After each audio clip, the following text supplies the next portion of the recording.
I was born into an ordinary rural family. My dad would be out working all year round, and he'd rarely come home. My mom raised both my sister and me all alone. And though we weren't rich, my mom always did her best to give us a good life, and she'd do her best to get me the things I wanted. I was weak and sickly as a child, and I'd often have colds and fevers. Plus, I grew quickly, so my knees often hurt. My family was hard up, and we were generally reluctant to spend on meat. But my mom still often made me pork rib soup, as she was afraid a lack of nutrition might affect my growth. Whenever I was sick, my mom would take care of me without rest. Sometimes I'd have high fevers that wouldn't go down, and my mom worried a lot, so at night she'd keep wiping my body with alcohol to bring my temperature down. Not only did she care for me attentively, but she also did her best to honor my grandparents. Every time she took me to my grandma's house, she would buy things she was normally reluctant to buy, like fruits, milk, or desserts. And she'd often tell me to treat my grandparents well. Sometimes when she heard of a child not honoring their parents, she would call them an ingrate and say that their parents had raised them in vain. Unknowingly, through my mom's teachings and actions, I came to believe that honoring parents was what made a good person, that only then could you hold your head high and earn praise, and that if you are unfilial, people will criticize your lack of conscience behind your back, and you won't be able to hold your head high. When I was 14, my father tragically passed away in a car accident. I began to cherish the time with my mom even more, and I resolved to myself that when I grew up, I would do everything I could to give my mom a good life, and that I'd care for her as meticulously as she'd care for me as a child, allowing her to be happy in her old age. I felt that if I couldn't do this, then I'd be lacking in conscience, and that I wouldn't even deserve to be called a person. In 2011, I was fortunate enough to accept God's work in the last days. In 2012, I was arrested by the police while preaching the gospel. After being released, since it wasn't safe at home, I had to go elsewhere to do my duty. Over the following years, I couldn't be by my mom's side, and I always hoped that one day I could reunite with her, take care of her, and honor her. Around March 2023, I suddenly received a letter from my sister saying that 2 years earlier, my mother had had a sudden cerebral hemorrhage and cerebral infarction, and that since then she'd been bedridden with paralysis and unable to care for herself. She also suffered from severe diabetes and already developed diabetic foot, causing ulceration of the skin and flesh on her toes. Her condition had recently worsened, and she might not have much time left. So my sister hoped I could return home soon to see my mom one last time. Having read the letter, I felt like the sky had fallen in on me.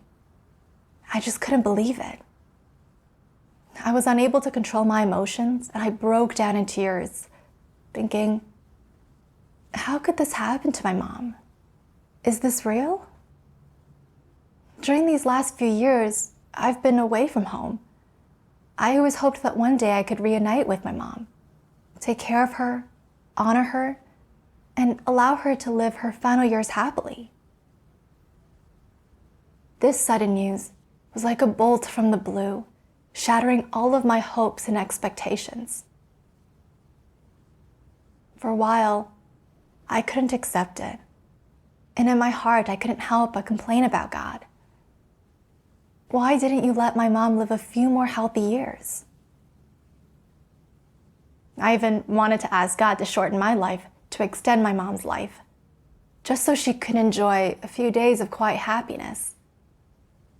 For that, I'd have been fine living a few years less.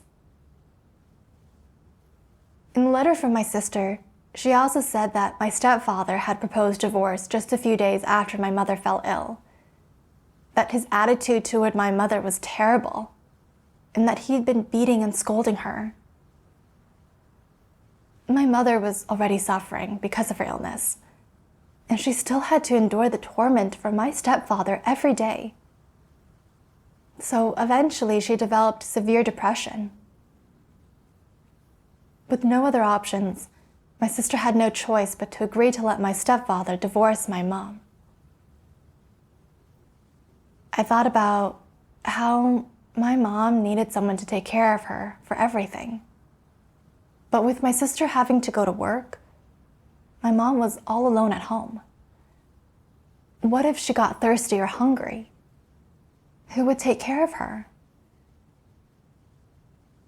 Having come down with such serious illnesses so suddenly, my strong-willed mom must have felt so frustrated and stifled. When she felt down, who'd be there to console and encourage her? The more I thought about it, the more I felt a heart-wrenching pain within me. I wished I could just fly back to my mom's side right away so I could be with her to talk to her, comfort her, encourage her, and take care of her daily needs. But I'd been arrested by the police before, and if I went back now, I'd surely be walking into a trap. Just going back home to take care of my mom and see her one last time became an unattainable wish of mine. I felt utterly miserable. I just couldn't muster up any motivation, and I had no heart to do my duties. At night, I couldn't sleep, and I kept thinking, I wonder how Mom is doing. Is she resting yet? Or is she still tossing and turning in pain, unable to sleep? Thinking about it, I couldn't help but cry, choking on my tears. One night, I even dreamed of my mom, seeing her as her younger self with 2 long braids, happily bustling around doing something. I stood not far away, watching her, but no matter how I called to her, she didn't respond. It seemed like she couldn't see me or hear my voice. When I woke up, I realized it was just a dream. But the more I thought about it, the sadder I felt. And I couldn't help but cry bitterly again. Those days were filled with extreme pain, so I prayed for God to guide me to understand His intention. During that time, a few of God's words kept coming to my mind. Every person must accept and face these facts of birth, old age, sickness, and death. This is the law of human existence that God has ordained. Why can't you accept it? Can you escape it? I found the passage of God's words where these phrases came from, and I read it. Almighty God says, some people say, I know that I shouldn't analyze or scrutinize the matter of my parents falling ill or meeting with some great misfortune, that doing so is pointless, and that I should approach this based on the truth principles. But I cannot restrain myself from analyzing and scrutinizing it. Restraint is not a way to solve the problem. The key is that you must recognize that being born, aging, falling ill, and dying is a law that God has ordained for people, and that no one can change it. In their lives, people's bodies begin to show some symptoms of old age when they reach 50 or 60 years old.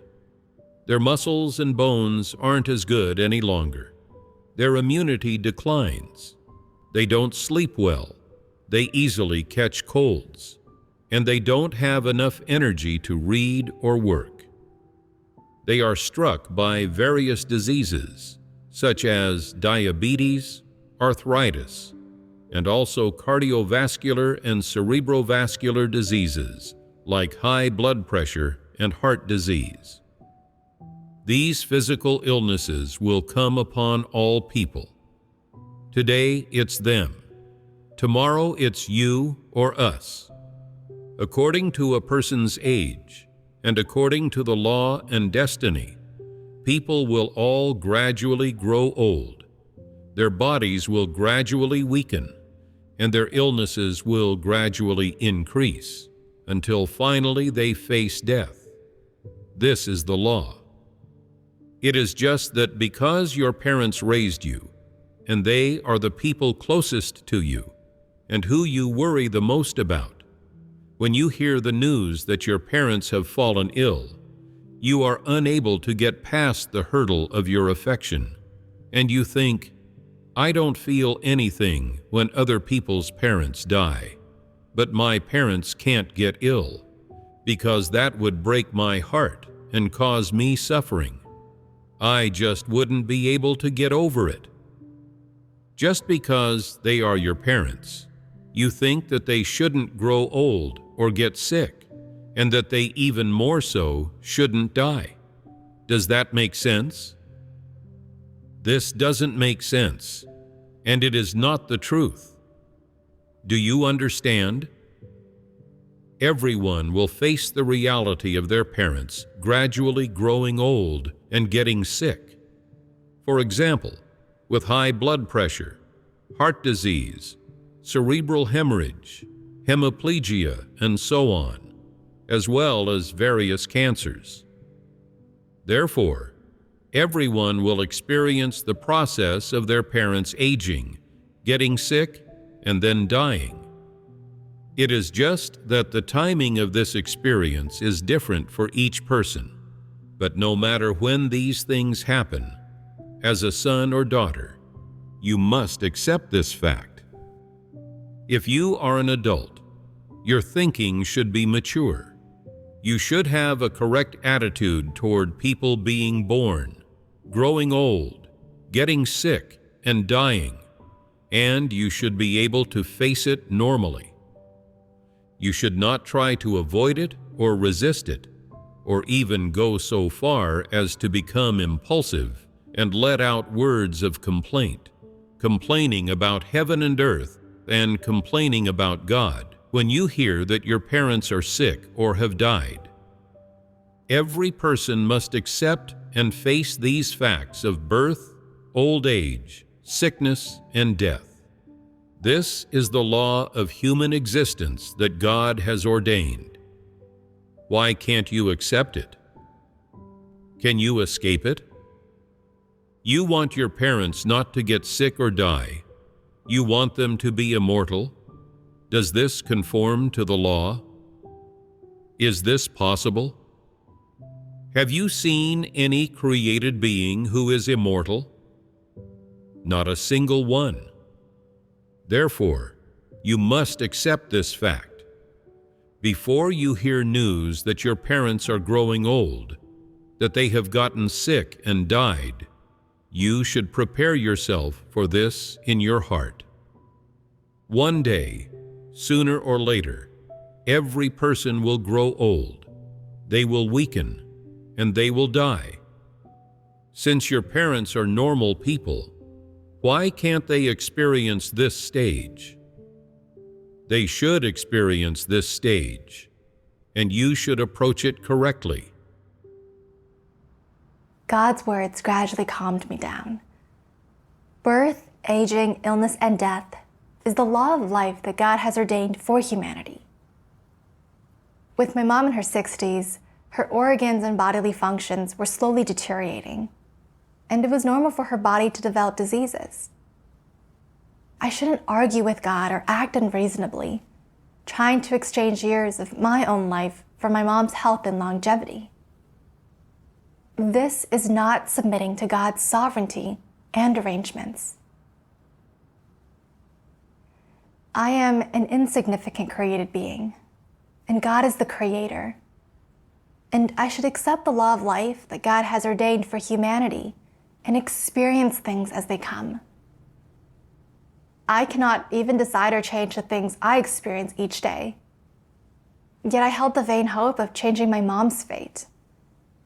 This was truly deluded and unreasonable.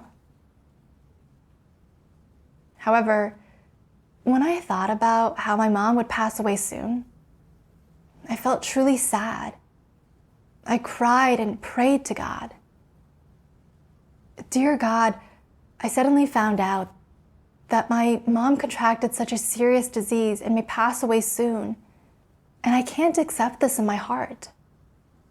Please guide me to be able to submit and learn lessons.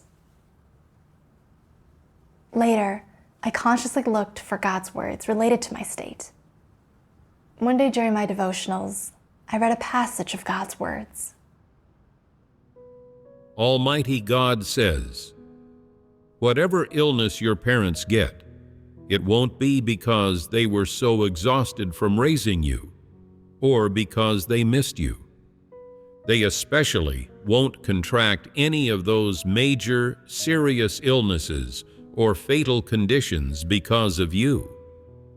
That is their fate, and it has nothing to do with you. No matter how filial you are, or how considerately you care for them, at most, you'll just reduce their physical suffering and burdens a little. But as for when they get sick, what illness they contract, when they die, and where they die, do these things have anything to do with whether or not you're by their side providing care? No, they don't. If you're filial, if you're not an uncaring ingrate, and you spend all day by their side caring for them, will they not get sick? Will they not die? If they're going to get sick, won't they get sick anyway? If they're going to die, won't they die anyway? Isn't that right?" From God's words, I understood that whether parents get sick, how severe the sickness is, or whether they will die, are all predestined and arranged by God, and have nothing to do with their children. Whether children are by their parents' side or not, the hardships, setbacks, and tribulations parents face in their life are inevitable, and their children cannot change anything. I thought about my grandfather.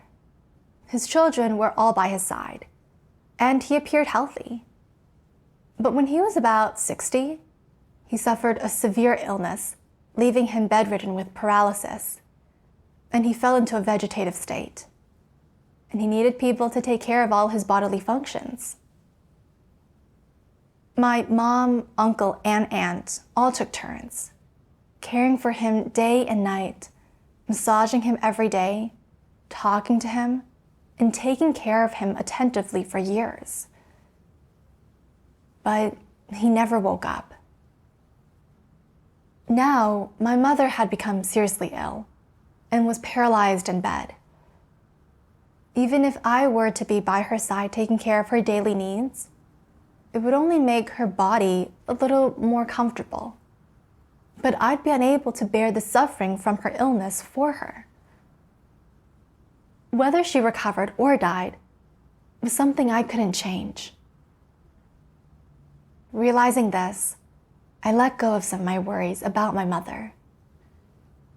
However, when I thought about what my sister said to me in her letter, I still felt heartbroken and distressed. My sister said, "Crows repay their mothers by feeding them, and lambs kneel to receive milk from their mothers.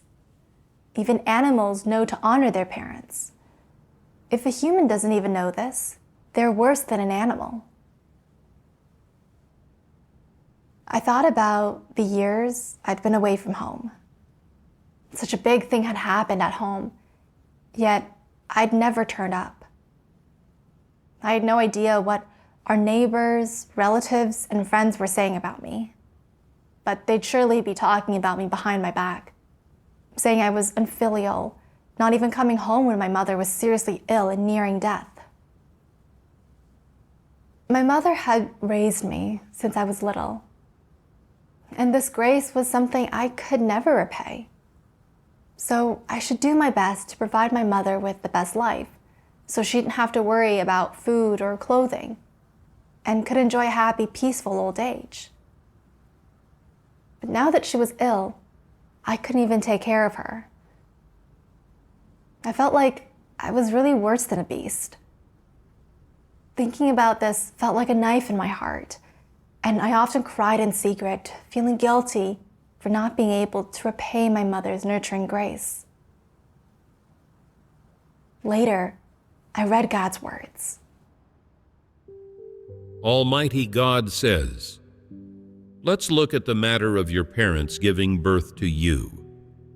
Who was it that chose for them to give birth to you? You or your parents? If you look at this from God's perspective, this is not for humans to choose. You didn't choose for your parents to give birth to you, and neither did they. Looking at the root of this matter, this was ordained by God. We'll put this topic to one side for now, as this matter is easy for people to understand. From your perspective, you were passively born to your parents, without having any choice in the matter. From your parents' perspective, it was their subjective willingness to have and raise children. In other words, putting aside God's ordination, when it comes to the matter of having and raising children, it was your parents who had all the power. They chose to give birth to you. You were passively born to them. You didn't have any choice in the matter. So, since your parents had all the power, and since they gave birth to you, they have an obligation and a responsibility to raise you into an adult. Whether it be providing you with an education or supplying you with food and clothing, this is their responsibility and obligation, and it is what they ought to do. Whereas you were always passive during the period that they were raising you, you didn't have the right to choose. You had to be raised by them.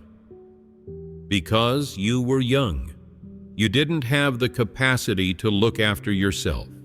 You had no choice but to be passively brought up by your parents. However your parents raised you, it was not up to you.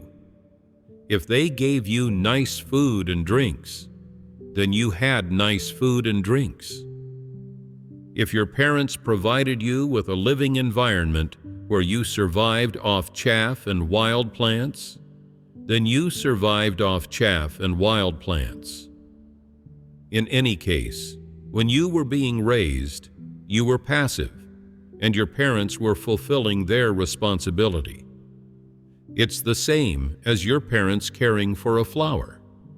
Since they want to care for a flower, they should fertilize it, water it, and make sure that it gets sunlight.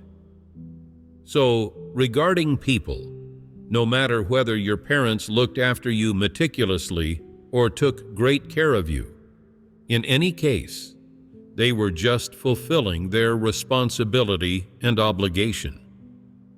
Regardless of the reason why they raised you, it was their responsibility. Because they gave birth to you, they should take responsibility for you.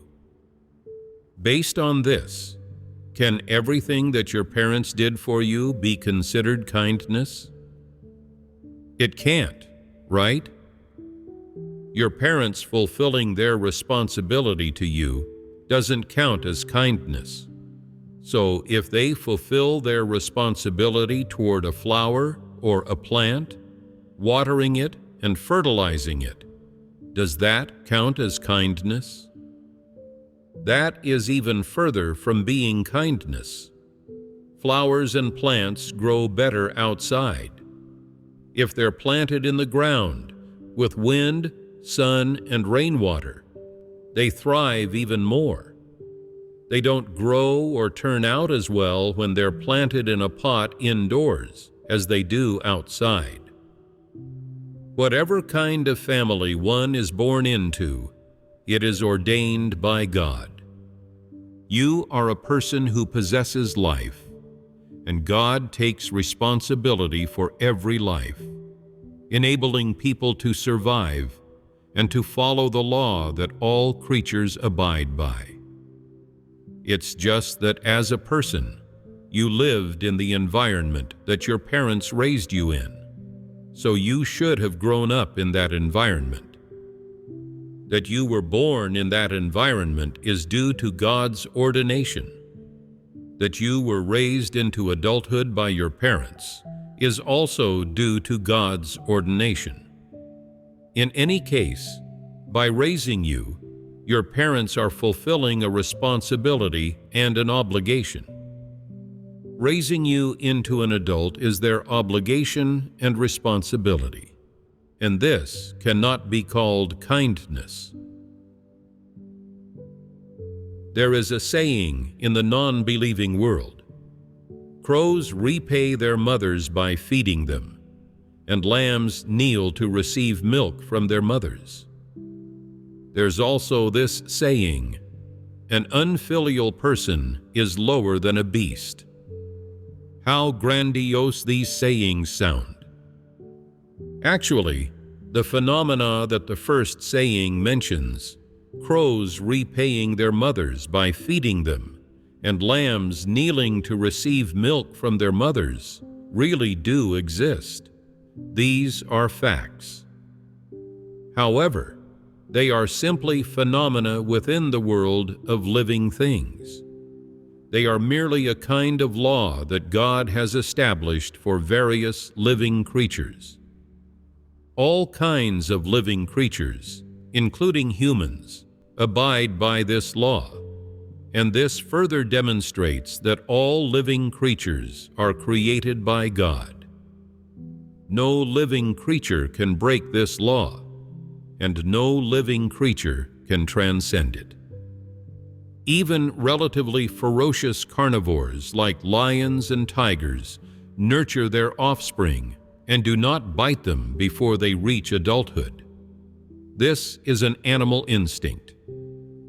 No matter which species they are, whether they are ferocious or kind and gentle, all animals possess this instinct.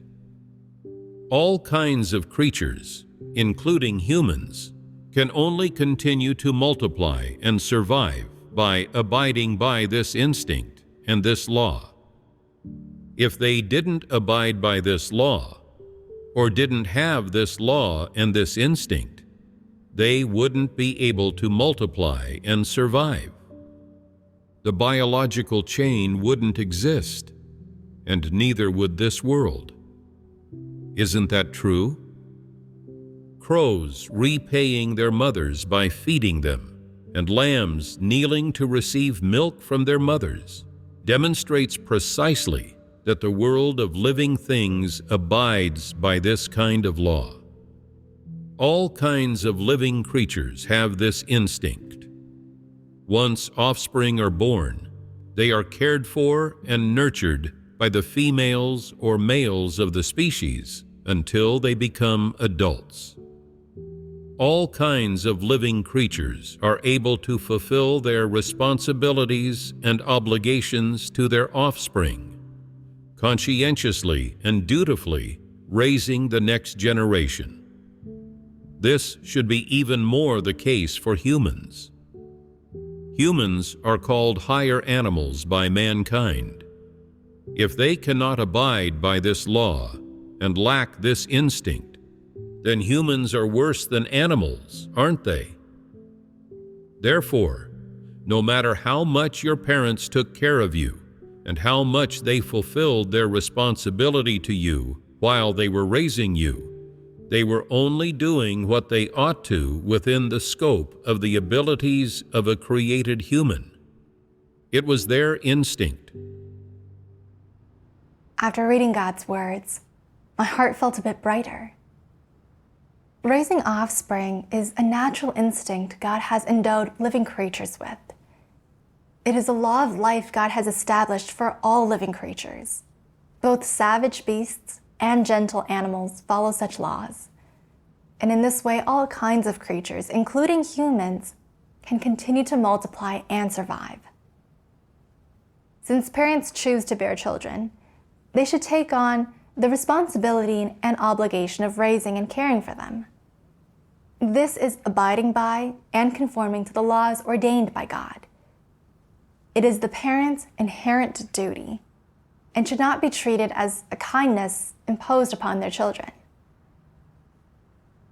Crows repay their mothers by feeding them, and lambs kneel to receive milk from their mothers, is simply a law set by God for these creatures, an instinctive behavior of creatures. It is not, as people teach, a manifestation of animals being filial to their parents and repaying their kindness. Moreover, on the surface, it appears that parents are taking care of and raising their children. But in reality, in the background, it is God who is sovereign over and arranges the fate of each person. I couldn't help but think back to something my mom once told me. Before I was born, she once had a daughter who suddenly got ill and passed away at the age of 3. My elder sister, whom I never got to meet, was also cared for by my mother with all her heart. However, she tragically passed away young. Well, I've been able to grow up healthy to this day. Though we shared the same mother, our fates were completely different. This further made me see that human fate is under God's sovereignty and arrangement, and that parents can only be responsible for raising and caring for their children. But they cannot control or change their children's fate. I thought of how I'd faced so many difficulties and setbacks in the years since leaving home. There were so many times when I felt I couldn't go on. And it was God who kept guiding and helping me. I remember a time when my state was really terrible. But God, through the brothers and sisters, patiently fellowshipped the truth with me, helped and supported me, and only then did my numb heart slowly start to awaken, and I began to reflect on myself and turn back to God. God carefully arranged various people, events, and things according to my needs, not only providing for my material needs, but moreover taking responsibility for my life. Thinking of God's love, my heart was really moved. But I'd been influenced and deceived by Satan's fallacies, attributing everything I had received from God since childhood to my mother's efforts, thinking that without my mother's care, I wouldn't have become the person who I was. So I wanted to give up my duties to go back home to care for her. This not only affected my own state, but also the results of my duty. If it weren't for the exposure of God's words, I would still keep believing this mistaken idea, suffering in pain and torment. Realizing this, my heart filled with relief. Later, I read another passage of God's words, and I became clear on how to treat our parents. Almighty God says, "Your parents are not your creditors." That is, you shouldn't always ponder on how you must repay them just because they've spent so long raising you. If you are not able to repay them, if you do not have the opportunity or the conditions to repay them, you'll always feel sad and guilty, to the extent that you will even feel sad whenever you see someone with their parents, taking care of them and being filial toward them. God ordained that your parents would bring you up, but not so that you would spend your life repaying them. In this life, you have responsibilities and obligations that you must fulfill, and a path that you must take. You have your own life. In your life, you should not put all of your energy into being filial toward your parents and repaying their kindness. Being filial to your parents is just one thing that accompanies you in your life. It is something that is unavoidable in human relationships of affection.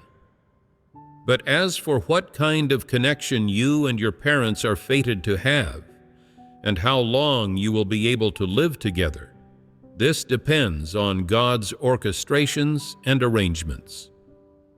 If God has orchestrated and arranged that you and your parents will be in different places, that you will be very far away from them and unable to live together, then fulfilling this responsibility is to you just a kind of longing.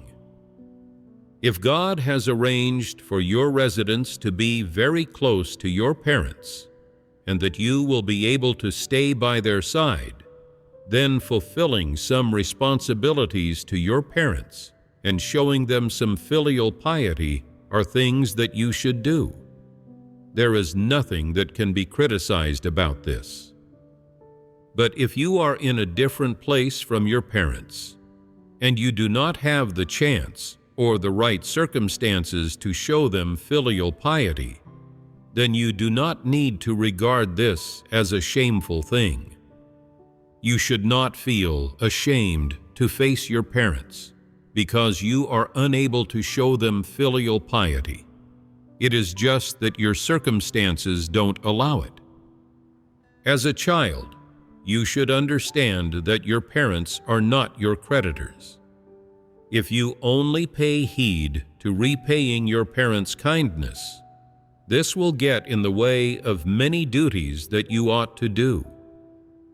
There are many things that you must do in your life, and these duties that you ought to do are things that a created being should do, and that have been entrusted to you by the Creator, and they have nothing to do with you repaying your parents' kindness.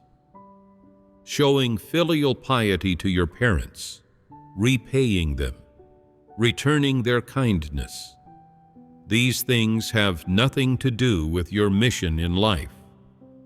It can also be said that it is not necessary for you to show filial piety to your parents, to repay them, or to fulfill any of your responsibilities to them.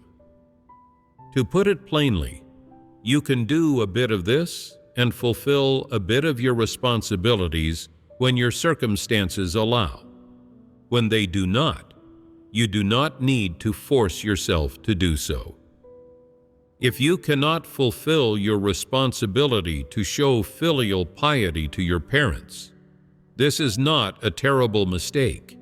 It just goes against your conscience and moral justice somewhat, and you will be censured by some people. That is all.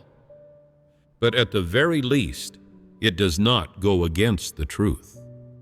If it is for the sake of doing your duty and following God's will, then you will even be approved of by God. Therefore, as for being filial to your parents, as long as you understand the truth and understand God's requirements for people, then even if your conditions do not permit you to be filial to your parents, your conscience will not feel rebuked. From God's words, I understood that everyone comes into this world with their own mission, and that being filial to parents and repaying their nurturing grace has nothing to do with one's mission. If we live with our parents, then caring for and being filial to them to the best of our ability is what we should do. But if the situation doesn't allow it, and we cannot live with our parents, we shouldn't feel guilty or indebted to them for not being able to take care of them. And we should put our duties first instead. I'd been arrested by the police for preaching the gospel, and now had a police record. I thought to myself, if I returned home now, I'd pretty much just be walking into a trap. To say nothing of taking care of my mom, even my personal safety might be at risk. Given these circumstances, I couldn't return home, so I should calm my heart and do my duties properly. This is what is most important. As my mom was getting older, sickness and death were a normal part of life. I was unable to take care of her or be filial to her. And though I felt some regret, I was willing to submit to God's sovereignty and arrangements. God has already ordained everyone's fate, and birth, aging, sickness, and death are all in God's hands. No matter how much I worried and fretted for her, even if I accompanied and took care of her, I couldn't change my mom's fate. After I understood this, I prayed to God. God, my mom's illness is in your hands, and whether she lives or dies is in your hands. The number of years she lives has already been predestined by you, and I am willing to entrust my mother into your hands. No matter the outcome, I am willing to accept and submit to your orchestrations and arrangements. After praying, my heart felt much more at ease and liberated, and I no longer worried about this matter. I was able to calm my heart and do my duties. Thank God.